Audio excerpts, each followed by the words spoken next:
Well, with Chinese President Xi's absence, can President Biden counter China's economic influence among the G20? Joining me now, Gatestone Institute Senior Fellow Gordon Chang, and he's right here in studio. Gordon, good to see you. Thank you very much. Well, behind all those smiles and the glad handing that you see in those things, what do you think the G20 members think about who's in ascendancy, whether it's the U.S. or China? Well, generally, the narrative has been China. But right now, for the last couple of weeks especially, there's been concern about the troubles inside of Beijing because it's become evident.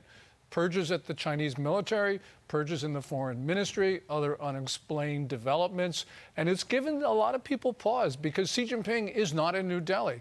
Now, it could be very well that he wants to snub Narendra Modi, the Indian prime minister. Or snub President Biden. Or snub Biden. But probably it's because he feels that there are too many adverse developments in Beijing for him to leave China. Well, the economy really is slacking. I mean, things like real estate, they've got hundreds of billions of dollars of real estate that's just sitting there. And in Malaysia, some of the projects that they've been doing around the world, which leads me to something called the Belt and Road campaign, which they've been on for about 10 years now with President Xi. They'd go to these foreign countries and offer them everything with no interest loans, et cetera. But people now are having second thoughts about it in Africa, in Latin America, because they go in, sometimes they bribe some leaders, they take out whatever they want, and they end up taking much more than they give. Yeah. Well, actually, this month is the 10th anniversary of the announcement of the Belt and Road program. And next month, there's going to be a Belt and Road symposium in Beijing, and leaders are going to go to the Chinese capital. But nobody really expects there's going to be more Chinese money. It's probably they're just going to try to delay things because, as you point out, Belt and Road is having real problems. The Chinese have built a lot of infrastructure that the private market would not touch. And we're now seeing those bills come due. And the big issue is, will the IMF bail out countries that have Belt and Road problems? Which means eventually we'll bail them out. Well, having said all of that, a lot of companies rely a lot on the consumers in China.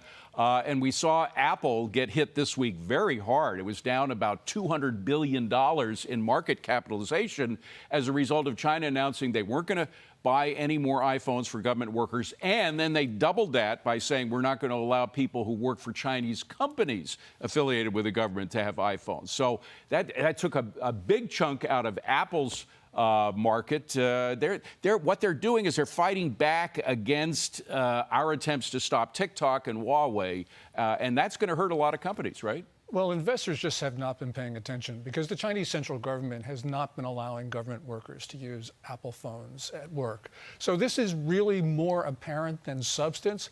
But the point is, this occurred at the same week that you have the Huawei's announcement of its Mate 60 Pro, which is supposed to be this breakthrough phone. This is a concerted Communist Party campaign to promote Huawei and to undermine Apple. And, you know, investors have got to understand there's going to be more of these announcements going forward. Apple's going to have some real troubles in China. But meanwhile, Huawei, which does a lot of different things technologically that involve cell phones, including some of these cell phone towers and everything, Huawei is integrated in a lot of our use of cell phones in the United States. Is that a problem? And if so, how do you get them out of there? Well, the FCC has a program of ripping and replacing, and that is going to continue for another couple of years, especially in rural areas. But in the global south, as it's called, you know, Huawei is there, and it's going to control 5G communications. Wow. And we have helped it by having ineffective sanctions on Huawei. That Mate 60 phone benefits from failure of U.S. sanctions. And quickly, we've got to talk about TikTok. Millions of Americans love TikTok. They've been hearings, but are we going to get rid of them quick? Yes or no?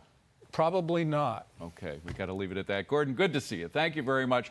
Hey, it's Will Kane. Click here to subscribe to the Fox News channel on YouTube. It's the best way to get our latest interviews and highlights. And click to subscribe to the Will Kane podcast for full episodes right now.